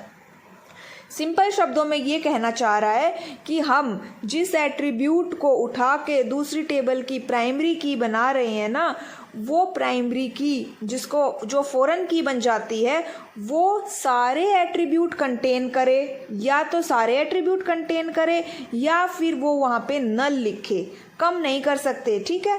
Second बात क्या कहता है यहाँ पे कि जो foreign की है उसके अंदर वो वैल्यूज़ अलाउड नहीं है जो आपकी मास्टर टेबल में नहीं है। Third point, the relation which referencing the other relation, उसको क्या बोलते हैं, रेफरेंसिंग रिलेशन, और फॉरेन टेबल बोल देते हैं, और उसके एट्रीब्यूट्स को रेफरेंसिंग एट्रीब्यूट्स कहते हैं। और the relation which has been referenced, जिसको रेफरेंस्ड लिया गया है, उसको मास्टर टेबल, प्राइमरी टेबल बोल देते हैं, एट्रीब्यूट को रेफरेंस्ड एट्रीब्यूट कहते हैं। अब एक बात ध्यान से समझिएगा, जो हमारी फॉरेन टेबल है उसके अंदर आप कोई भी रिकॉर्ड इंसर्ट नहीं कर सकते अगर वो रिकॉर्ड जो हमारी मास्टर टेबल है उसके अंदर नहीं है। सेकंड बात, आप अपनी मास्टर टेबल से कोई भी ऐसा रिकॉर्ड अपडेट या डिलीट नहीं कर सकते जो फॉरेन टेबल के अंदर प्रेजेंट है। क्यों? क्योंकि जो मास्टर टेबल है और फॉरेन टेबल है वो एक दूसरे के कंपैटिबल होने चाहिए। वो जो एट्रीब्यूट्स कहाँ से उठाया गया है ना, उनकी वैल्यू दोनों जगह सेम होनी चाहिए। कीज का क्या होता है रोल डीबीएमएस में? कीज सबसे इम्पोर्टेंट रोल निभाती है हमारे रिलेशनल मॉडल के अंदर। क्यों? क्योंकि अगर हमें हमारी टेबल से कोई भी डेटा फैच करना है तो हमें क्या यूज़ करनी पड़ती है? हमें कीज को यूज़ करना पड़ता है। टोटल हम यहाँ पे 6 कीज देखने वाले हैं। कौन कौन सी है वो? प्राइमरी की, कैंडिडेट की, फॉरेन की, ऑल्टरनेट की, सुपर की और कंपोजिट की। अब देखिए, जो ये कैंडिडेट की है, प्राइमरी की, सुपर की और ऑल्टरनेट की, ये चारों कीज एक दूसरे से रिलेट करती है। चारों को एक बार में समझने की ट्राई करिएगा। चलिए स्टार्ट करते हैं। अब देखो, कीज क्या होती है? जो हमारे रिकॉर्ड को यूनिकली आइडेंटिफाई करती है। चाहे कोई भी कीज हो, वो सिंपल सी बात है, डेटा को, टपल्स को यूनिकली आइडेंटिफाई करेगी। अब कैंडिडेट की क्या होती है? कैंडिडेट की एट्रीब्यूट या सेट ऑफ एट्रीब्यूट्स होते हैं that can identify A tuple. लेकिन जो यहाँ पे समझने वाली बात है वो ये है कि ये जो सेट ऑफ एट्रीब्यूट्स है वो मिनिमम होने चाहिए। क्या होने चाहिए? मिनिमल होने चाहिए। सेकंड, ये 2 प्रॉपर्टी को फॉलो करना चाहिए। कौन कौन सी? नॉट नल और यूनिक, मतलब कि वो नल नहीं हो सकता और वो डुप्लीकेट भी नहीं हो सकता। अगला पॉइंट क्या कहता है कि एक रिलेशन में एक से ज़्यादा कैंडिडेट की हो सकती है। नेक्स्ट पॉइंट क्या है कि ये जो कैंडिडेट की है वो सिंगल भी हो सकती है और कंपोजिट भी। इसका क्या मतलब है कि अगर उस कैंडिडेट की में केवल एक ही एट्रीब्यूट इंक्लूड है तो मतलब वो सिंगल है, और अगर एक से ज़्यादा एट्रीब्यूट इंक्लूड है तो वो क्या है? कंपोजिट है। यहाँ पे एक टेबल है एम्प्लॉय जिसमें ये उसके एट्रीब्यूट्स गिवन है। इन एट्रीब्यूट्स में से अगर मैं आईडी, पासपोर्ट नंबर और आधार नंबर को कैंडिडेट की बना दूं, क्यों? क्योंकि मैं इन तीनों से अपने डेटा को फैच कर सकती हूँ यूनिकली। तो मैंने क्या कर दिया? इन तीनों को कैंडिडेट की बना दिया। टोटल कितनी कैंडिडेट की हो गई हमारे पास? 3 कैंडिडेट की हो गई। अगर मान लीजिए पासपोर्ट अकेला कैंडिडेट की नहीं बन पा रहा था तो पासपोर्ट के साथ अगर नेम को इंक्लूड कर दिया जाए तो ये क्या हो जाता है? कंपोजिट की बन जाती है। लेकिन यहाँ पे देखो, पासपोर्ट और नेम से भी आप डेटा को फैच कर रहे हो, लेकिन आप सिंगल पासपोर्ट से भी डेटा को फैच कर सकते हो। मिनिमम कौन है? मिनिमल कौन है? पासपोर्ट मिनिमल है या पासपोर्ट प्लस नेम मिनिमल है? तो हमें पता है कि यहाँ पे जो मिनिमल एट्रीब्यूट है वो है पासपोर्ट नंबर। इसीलिए कैंडिडेट की के अंदर पासपोर्ट नंबर को इंक्लूड किया गया, ना कि पासपोर्ट नंबर प्लस नेम। तो ये कॉन्सेप्ट आपको समझ में आया होगा कि कैंडिडेट की में मिनिमल सेट ऑफ एट्रीब्यूट्स का क्या रोल होता है। तो अब यहाँ पे 3 कीज है जो क्या बन गई, कैंडिडेट कीज बन गई। अब इन तीनों में से जो आपको सही लगता है, सुइटेबल लगता है, उसको क्या बना दिया हमने, प्राइमरी की बना दिया। तो हमने आईडी को क्या बना दिया, यहाँ पे प्राइमरी की बना दिया। अब ध्यान से समझिएगा ये कॉन्सेप्ट कि आईडी यहाँ पे क्या हो गई, प्राइमरी की, और कैंडिडेट की क्या हो गई, आईडी, पासपोर्ट नंबर और आधार नंबर। अब अगर कैंडिडेट की में से आईडी निकल गई तो क्या बचा, पासपोर्ट नंबर और आधार नंबर, केवल 2 ही तो बचे। अब ये दोनों क्या बन जाते हैं, ऑल्टरनेट कीज। मतलब अगर आप कैंडिडेट की में से प्राइमरी की को माइनस कर दे तो जो रिमेनिंग कीज बचती है, एट्रीब्यूट्स बचते हैं, वो क्या बन जाएंगे, ऑल्टरनेट कीज बन जाएंगे। इतना आपको तीनों के बारे में समझ में आया। कैंडिडेट की मिनिमल सेट ऑफ एट्रीब्यूट्स होता है, कैंडिडेट की में से हमने एक प्राइमरी की बना दी और जो बाकी बच गई वो क्या बन गई, ऑल्टरनेट कीज बन गई। अब ये तो बात हुई इन तीनों कीज की। अब आता है कॉन्सेप्ट सुपर की का। किसका कॉन्सेप्ट आता है, सुपर की का। तो सुपर की के बारे में समझिए कि आपके पास जो कैंडिडेट की है ना, कैंडिडेट की, मान लो मेरे पास एक कैंडिडेट की आईडी है। अब आईडी से आप यूनिकली आइडेंटिफाई तो कर पा रहे हैं डेटा को।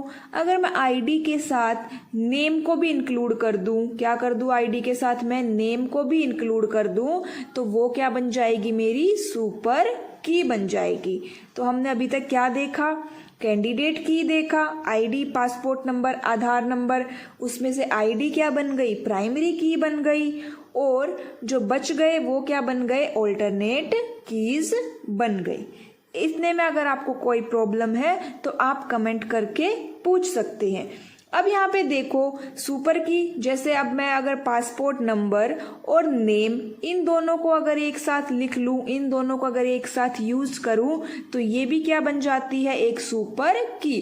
कहने का मतलब ये हुआ कि अगर आप कैंडिडेट की में कोई और एट्रीब्यूट उसके साथ ऐड कर दो तो वो क्या बन जाती है, सुपर की बन जाती है। जो सुपर की होती है वो कैंडिडेट की का सुपर सेट होता है। क्या होता है, सुपर सेट। एक बात और समझिएगा कि कैंडिडेट की सुपर की हो सकती है, लेकिन सुपर की कैंडिडेट की होने के बहुत ही कम चांसेस होते हैं। क्यों? क्योंकि सुपर की के अंदर extra variable, extra attributes add होते हैं, जबकि कैंडिडेट की के अंदर हम मिनिमल लेते हैं। अब इस एग्जाम्पल को देखिए, सुपर की, यहाँ पे आईडी और नेम क्या बन गई, यहाँ पे ये एक सुपर की बन गई। कैंडिडेट की सुपर की हो सकती है, लेकिन सुपर की कैंडिडेट की नहीं हो सकती। हाँ, अगर आपके पास कोई मिनिमल एट्रीब्यूट अवेलेबल ही नहीं है तब आप सुपर की को कैंडिडेट की बना सकते हो। अब बात करते हैं फॉरेन की। तो फॉरेन की हमने जैसे लास्ट क्लास में रेफरेंशियल इंटीग्रिटी कंस्ट्रेंट देखा था, उसमें फॉरेन की हमने यूज की थी। तो यहाँ पे एक टेबल है एम्प्लॉय और एक टेबल है डिपार्टमेंट। एम्प्लॉय टेबल में जो आईडी है उसकी प्राइमरी की है, और जो डिपार्टमेंट आईडी है उस एट्रीब्यूट को मैंने डिपार्टमेंट टेबल का प्राइमरी की बना दिया। तो मतलब ये डिपार्टमेंट आईडी क्या बन गई, एक फॉरेन की बन गई। ये क्या हो गई, एक फॉरेन टेबल हो गई, और ये दूसरी एम्प्लॉय टेबल क्या हो गई, एक मास्टर टेबल हो गई। तो इतना आपको समझ में आया फॉरेन की, जब एक टेबल का एट्रीब्यूट किसी दूसरी टेबल की प्राइमरी की बन जाती है। कंपोजिट की को क्या कहते हैं, इसको समझिए कि हमारी जो प्राइमरी की है उसके साथ मैंने एक एट्रीब्यूट और ऐड कर दिया, तो वो क्या बन गई, कंपोजिट की बन गई। जैसे एम्प्लॉय आईडी, नेम और प्रोजेक्ट आईडी, इन तीनों को मिला के मैंने क्या बनाया, कंपोजिट की। इसको कनकैटिनेटेड की भी बोलते हैं। कंपोजिट की रिक्वायरमेंट कब होती है, जब आपके पास कोई एक सिंगल एट्रीब्यूट अवेलेबल नहीं है डेटा को यूनिकली फाइंड करने के लिए, तो हम क्या करते हैं, उसके साथ कुछ और एट्रीब्यूट्स को ऐड कर देते हैं और वो क्या बन जाती है, कंपोजिट की बन जाती है। अब एट्रीब्यूट्स क्या होते हैं समझिए। एट्रीब्यूट्स टू टाइप्स के होते हैं, प्राइम एट्रीब्यूट और non prime attribute. Prime attribute को हम की एट्रीब्यूट भी कहते हैं। इसको आप इस तरह से समझिएगा कि कैंडिडेट की के अंदर जो जो एट्रीब्यूट्स इंक्लूडेड है वो क्या कहलाएंगे, प्राइम एट्रीब्यूट्स। जैसे यहाँ पे आईडी तो यहाँ पे सिर्फ प्राइमरी की है। कैंडिडेट की वाला एग्जाम्पल हम देखते हैं। आईडी तो यहाँ पर क्या है, प्राइमरी की है। हमने पीछे कैंडिडेट की का एग्जाम्पल देखा था ना, जिसके अंदर हमने कैंडिडेट की टेबल पे चलते हैं। एक बार हम कहाँ पे चलते हैं, कैंडिडेट की टेबल पर। यहाँ पे देखिए आईडी, पासपोर्ट नंबर और आधार नंबर, ये क्या है, प्राइम एट्रीब्यूट्स है। और नेम और एड्रेस ये कैंडिडेट की में इंक्लूड नहीं है, तो ये क्या हो गए, नॉन प्राइम एट्रीब्यूट्स हो गए। इतना हमें समझ आया, प्राइम और नॉन प्राइम एट्रीब्यूट्स। अगर आपको चेक करना है कि आपके रिलेशन में प्राइम और नॉन प्राइम एट्रीब्यूट्स कौन कौन से हैं, तो हमें सबसे पहले फाइंड आउट करना पड़ेगा कैंडिडेट कीज कौन कौन सी है। ठीक है, रिलेशनल अलजेब्रा। अब रिलेशनल अलजेब्रा क्या है? रिलेशनल अलजेब्रा एक प्रोसीजरल क्वेरी लैंग्वेज होती है। प्रोसीजरल क्वेरी लैंग्वेज क्या होती है? तो देखो दो टाइप की लैंग्वेज होती है, एक होती है प्रोसीजरल और एक होती है नॉन प्रोसीजरल। आपने C++ की क्लास देखी होगी, उसके अंदर दोनों में डिफरेंस भी बताया गया है। दोनों में क्या डिफरेंस है आपको पता भी होगा। अब यहाँ पे जो प्रोसीजरल लैंग्वेज है उसका मतलब क्या होता है कि आप स्टेप बाय स्टेप यहाँ पे सब कुछ डिफाइन होता है कि कैसे आपको रिजल्ट मिलेगा। रिलेशनल अलजेब्रा के अंदर कुछ ऑपरेटर्स होते हैं जो क्वेरीज को परफॉर्म करते हैं। ठीक है, इतनी बात हमें समझ में आई। अब ये जो रिलेशनल अलजेब्रा के ऑपरेटर्स है, इनको हम जॉइन के साथ भी यूज कर सकते हैं। जॉइन कहाँ पे पढ़ा था आपने? एसक्यूएल के अंदर पढ़ा था। ठीक है, तो एसक्यूएल की क्लास देख लेना अगर आपको थोड़ा बहुत भी डाउट है जॉइन के बारे में। अब चलिए बात कर लेते हैं टाइप्स की। तो सबसे पहली टाइप है सिलेक्ट ऑपरेशन, एंड इसे सिलेक्शन भी कह दिया जाता है। इन ऑपरेशन के बारे में आपको दो चीजें जरूर पता होनी चाहिए। पहली कि ये कहता क्या है, दूसरी इसका सिंबल क्या है। ठीक है, अगर आपको ये दो बातें भी पता है ना, तो आप उन चार ऑप्शन में से एक को सही टिक कर सकते हो। अब यहाँ पे देखो सिलेक्ट ऑपरेशन क्या कहता है। सिलेक्ट ऑपरेशन आपका टपल्स के ऊपर काम करता है। रिजल्ट में क्या देता है, वो आपको एक टपल देता है। डिनोट कैसे करोगे? सिग्मा से। ये जो सिंबल है इसका नाम क्या है? सिग्मा। नोटेशन क्या है? Sigma PR। सिग्मा यहाँ पे आपका सिलेक्ट ऑपरेशन हो गया। R आपका यहाँ पे रिलेशन है, जिस भी रिलेशन के ऊपर आप अप्लाई कर रहे हो उस रिलेशन का ये नाम है। P यहाँ पे आप किस बेसिस पे सिलेक्ट कर रहे हो, वो कंडीशन, वो ऑपरेटर, वो फॉर्मूला यहाँ पे आएगा। समझ में आ गई इतनी बात। अब चलिए एक एग्जाम्पल से अगर हम समझे, तो यहाँ पे एक स्टूडेंट नाम की टेबल है। मेरे रिलेशन का नाम है स्टूडेंट। ठीक है, उसमें यहाँ पे तीन चीजें मेंशन है। एक स्टूडेंट का नेम मेंशन है, उसके बाद उसके मार्क्स मेंशन है, और फिर उसकी क्लास मेंशन है। ठीक है, इतना मेंशन है। एक नाम मैं यहाँ पे मेंशन करूं, A नेम है उसका, मार्क्स उसके आए हैं मान लीजिए 78, और वो क्लास है उसकी 12th। उस ऐसे ही आप और भी यहाँ पे एंट्री होंगी, हम एक को ही लेके चलते हैं। अब यहाँ पे मुझे ये जो एक एंट्री हुई है ना, A7812, मुझे ये देखनी है। मान लीजिए यहाँ पे टोटल 50 एंट्री है, लेकिन मुझे केवल यही देखनी है जो A नाम की है, कि एक जिसका नाम है उसके कितने मार्क्स आए और वो कौन सी क्लास में है, आपको ये देखना है। तो अब आप इसके ऊपर सिलेक्शन ऑपरेशन कैसे परफॉर्म करेंगे?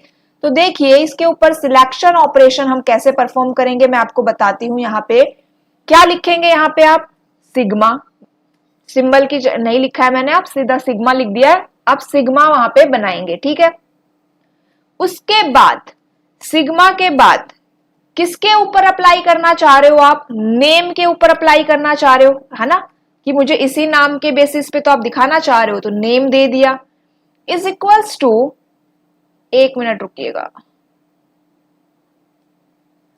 Sigma name is equals to, उसके बाद हम लिखेंगे यहां नेम क्या है, आप नेम देखना चाहते हो A नाम पे, है ना। रिलेशन का नेम क्या है? स्टूडेंट है। रिलेशन का नेम क्या है आपका? स्टूडेंट है। तो इस तरह से हम क्या करेंगे, ये वाली कमांड को एग्जीक्यूट करेंगे। अगर मैं यहाँ पे सिग्मा हटा देती हूँ एंड सिग्मा सिंबल बना देते हैं यहाँ पे, ठीक है। तो इस तरह से आपकी ये कमांड क्या होगी, एग्जीक्यूट होगी एंड आपको ये एक टपल दिखाई देगा। चलिए नेक्स्ट बात कर लेते हैं प्रोजेक्ट ऑपरेशन की। अगर सिलेक्ट ऑपरेशन टपल्स पे काम करता है तो प्रोजेक्ट ऑपरेशन आपका कॉलम्स पे काम करता है। सिंबल है इसका पाई, ठीक है, समझ में आया। यहाँ पे प्रोजेक्ट ऑपरेशन आपको वो एट्रीब्यूट्स दिखाएगा, एट्रीब्यूट्स पे काम कर रहा है, वो एट्रीब्यूट्स दिखाएगा जो एट्रीब्यूट्स आप देखना चाहते हो। तो पाई के आगे A1 A2 ये सब क्या है, आपके एट्रीब्यूट्स है एंड R आपका क्या है, रिलेशन का नाम रहेगा। समझ में आया। अगर मैं यहाँ पे लिखूं पाई एंड लिखे नेम कॉमा मार्क्स, तो आपको क्या क्या दिखाई देगा, आपको नेम्स की लिस्ट दिखाई देगी, मार्क्स की लिस्ट दिखाई देगी, क्लास नहीं दिखाई देगा। तो ये क्या हो गया, आपका प्रोजेक्ट ऑपरेशन हो गया। उसके बाद चलिए बात करेंगे अब यूनियन ऑपरेशन की। यूनियन से क्या समझ में आता है, सब कुछ कंबाइन कर देगा, वही तो होता है यूनियन। किस पे काम करेगा, ये दो रिलेशन पे यहाँ पे काम करेगा। मान लीजिए दो रिलेशन आपके, एक है R और एक है S। तो अब दीज आर टू रिलेशंस है, यहाँ पे ये मिसप्रिंट है, यहाँ पे इसको रिलेशन कर लेना। These are two relations R and S। अब R एंड S के ऊपर मुझे यूनियन ऑपरेशन अप्लाई करना है, तो आप कैसे अप्लाई करोगे, सिंबल क्या है इसका, U, यूनियन सिंबल है। मेन बात याद रखना कि ये डुप्लीकेट्स को रिमूव कर देगा, सिंगल ओरिजिनल एक ही रखेगा, डुप्लीकेट टपल्स को क्या कर देगा, ये रिमूव कर देगा। आपको आउटपुट में क्या शो होगा, R में जितने टपल्स है वो, S में जितने टपल्स है वो, और दोनों में जो कॉमन है वो, तीनों चीजें यहाँ पे आपको शो होंगी। समझ में आया। एक तरह से R और S दोनों टेबल्स को कंबाइन करके ये आपको दिखाई देगा, डुप्लीकेट को रिमूव कर देगा। इसके लिए एक कंडीशन है, इसके लिए एक कंडीशन क्या है कि R और S दोनों में सेम नंबर ऑफ टपल होने चाहिए। अगर यहाँ पे 3 है तो यहाँ पे भी टोटल टपल्स 3 होने चाहिए, तभी आपका यूनियन काम करता है। समझ में आ गई बात। उसके बाद आती है सेट इंटरसेक्शन। इंटरसेक्शन का सिंबल है ये उल्टा U बना देना एंड इंटरसेक्शन क्या करेगा, कॉमन वैल्यूज देगा। आपके पास दो रिलेशन R और S है, R और S में जो भी कॉमन टपल्स होंगे ना, उनको आपको शो करके देता है intersection. Set difference, set difference क्या करेगा, ये माइनस इसका सिंबल है। अब मान लीजिए दो टपल है R एंड S और आपने अप्लाई किया है R माइनस में S, तो ये क्या करेगा, R के तो सारे टपल शो कर देगा, R मतलब कि all tuples that are in R but not in S, मतलब कि R के सारे टपल शो करेगा लेकिन कॉमन जो है दोनों में उनको हटा देगा। क्या समझ में आया कि वे टपल जो दोनों में कॉमन है उनको रिमूव कर देगा एंड उसके बाद जो R में बचा वो यहाँ पे रिप्रेजेंट होगा। उसके बाद इसमें आता है कार्टेशियन प्रोडक्ट, क्रॉस से आप इसको डिनोट करते हो। ये भी यूनियन की तरह कंबाइन करता है, लेकिन इसके अंदर ये डुप्लीकेसी को भी रिमूव नहीं करता। इसके अंदर ऐसी कोई कंडीशन नहीं है कि टपल सेम होने चाहिए। मान लीजिए एक के अंदर आपके 3 टपल है, दूसरे के अंदर 2 है, ये क्या करेगा, टोटल 6 टपल आपको देगा 3 × 2 करके। उसके बाद लास्ट ऑपरेशन है इसके अंदर rename operation and rename operation क्या करता है, आपका जो रिलेशन आया है, आउटपुट का जो रिलेशन आया है उसको रीनेम करता है। इसका सिंबल है ये जो P यहाँ पे लिखा हुआ है, इसका नाम है रो। क्या नाम है इसका, रो। अब यहाँ पे एग्जांपल देखो कि हम रीनेम करना चाहते हैं स्टूडेंट रिलेशन को स्टूडेंट 1 से, तो कैसे लिखोगे, रो स्टूडेंट 1 एंड स्टूडेंट, पहले न्यू नेम फिर यहाँ पे ओल्ड नेम। अब यहाँ पे देखिए जो आपके बीपीएससी एग्जाम के पॉइंट ऑफ व्यू से अगर हम बात करें तो डीबीएमएस से रिलेटेड जितने भी इंपॉर्टेंट टॉपिक्स है वो हमने यहाँ पे कवर कर लिए। ठीक है, 2 क्लासेस में हमने हमारे डीबीएमएस को कवर किया है। एंड यहाँ पे देखिए कि एक जो आपका टॉपिक रहता है वो है आपका नॉर्मलाइजेशन एंड नॉर्मल फॉर्म का। तो मैं आपको स्टार्टिंग से बता रही हूँ कि अगर आपको नॉर्मलाइजेशन के न्यूमेरिकल देखने हैं तो नॉर्मलाइजेशन के एक क्लास अवेलेबल है, आप वहाँ से इसके न्यूमेरिकल कवर कर सकते हैं। लेकिन मैंने आपके ट्री 2 और ट्री 1 का पेपर देखा था, उसमें नॉर्मलाइजेशन से न्यूमेरिकल नहीं आए थे, तो उसमें डायरेक्टली डेफिनेशन पूछी गई थी। तो यहाँ पे देखिए मैं एक बार डेफिनेशन आपको बता देती हूँ क्या क्या होती है। तो देखो फर्स्ट टोटल नॉर्मल फॉर्म कितनी है हमारे पास, 5 नॉर्मल फॉर्म होती है। छः नॉर्मल फॉर्म होती है एक तरह से, 1NF, 2NF, 3NF, BCNF, 4NF और 5NF। अब यहाँ पे देखिए 1NF जो फर्स्ट नॉर्मल फॉर्म है, इसको आप कैसे पहचानोगे? तो ये जो नॉर्मल फॉर्म है ना, इसमें एटॉमिक वैल्यू होंगी, मतलब कि यहाँ पे डुप्लीकेसी अलाउड नहीं है, ठीक है। जितने भी डुप्लीकेट वैल्यू है उनको यहाँ से रिमूव कर दिया जाता है, तो only atomic value, unique value यहाँ पे रखी जाती है। अगर ऐसा है तो आपकी टेबल किस में है? फर्स्ट नॉर्मल फॉर्म में है। सेकेंड नॉर्मल फॉर्म क्या कहती है कि a relation must be in 1NF। पहला पॉइंट तो यही है कि जो सेकेंड नॉर्मल फॉर्म है उसमें कि फर्स्ट नॉर्मल फॉर्म में होनी चाहिए। सेकेंड जो इसमें कहता है कि पार्शियल डिपेंडेंसी नहीं होनी चाहिए। क्या नहीं होनी चाहिए? कोई भी पार्शियल डिपेंडेंसी नहीं होनी चाहिए। एंड ये पॉइंट इंपॉर्टेंट है, डायरेक्टली पूछ भी लिया जाता है। All non key attributes are fully functional dependent on the prime key. Non key attributes और की एट्रीब्यूट्स, दो एट्रीब्यूट्स होते हैं हमारे पास। मैंने आपको प्राइम एट्रीब्यूट्स में जब बताया था तब आपको बताया था कि नॉन की एट्रीब्यूट्स और की एट्रीब्यूट्स कौन कौन से होते हैं। तो जितने भी आपके नॉन की एट्रीब्यूट्स होते हैं वो क्या होनी चाहिए? Fully functional dependent on the primary की। फिर आती है आपकी थर्ड नॉर्मल फॉर्म। इसमें क्या कहता है कि 2NF में होना चाहिए एंड इसके अंदर कोई भी ट्रांजिशन डिपेंडेंसी नहीं होनी चाहिए। BCNF की फुल फॉर्म है बॉय कोडेड नॉर्मल फॉर्म, और ये क्या है? A stronger definition of third normal form. हम कह सकते हैं कि जो थ्री नॉर्मल फॉर्म है, थर्ड नॉर्मल फॉर्म है, उसका ही क्या है? ये एक स्ट्रॉन्गर डेफिनेशन है।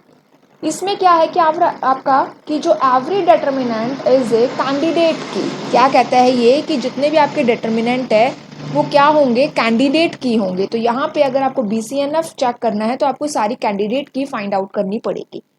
It is a binary relation, ठीक है।